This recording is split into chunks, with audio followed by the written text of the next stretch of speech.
I guess from the outside, we looked pretty much put together. It looked like anybody else that was here. We were getting things done, but from the inside, we were struggling. Money-wise, some months we were the ones where you decide whether you're going to pay the electric bill or you're going to go to the grocery store.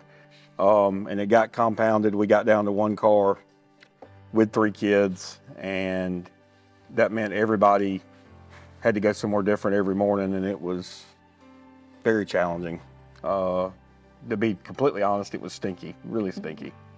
We were doing an outreach here at Lexington and had went to help some people move, and Stan and Tammy Taylor were there also.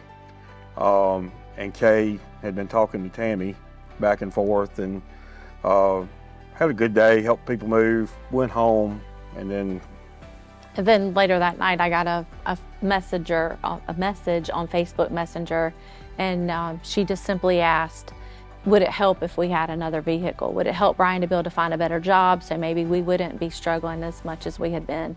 And I'm like, oh, yeah.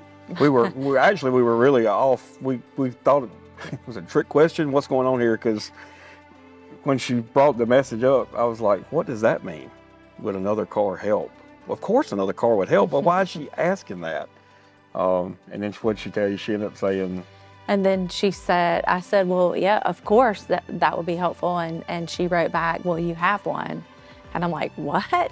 Like, who just gives somebody a car for with no expectation in return? Just truly a gift from the heart. So she put her phone number down and said, hey, call us. So I called, and Stan answered the phone.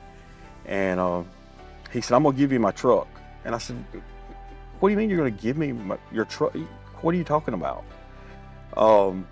And he said that he had just bought a new truck, and that something told him when he got that truck that he didn't need to trade the other truck in.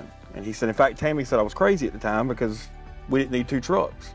And he said, I think God's telling me we're not supposed to trade that truck in. He said, so I held on to it. He said, but after today, God told me I'm supposed to give you that truck. He said, so come by my house Sunday after church and I'll sign the title over to you. Around that same time, the sermon series that was being preached here at Radius Todd Carnes was talking about fence post. And was talking about things that happened and driving a fence post and remembering those times, because sometimes God shows up every day and sometimes he shows up big. And in this case, he showed up big. He changed the complete trajectory of our family because we ended up getting 2 cars. It completely took a lot of stress off of us. But we still to this day remember 2013. That's a fence post that was drove in the ground because God showed up. He showed up big. And he used Stan and Tammy to make that happen. And the only stipulation he had when he gave us the truck was that we needed to pay it forward to somebody else later. So I really feel like, as far as being generous to others, I think it reminds us every time we think about that story of what hope it gave us and what hope we have to give to other people.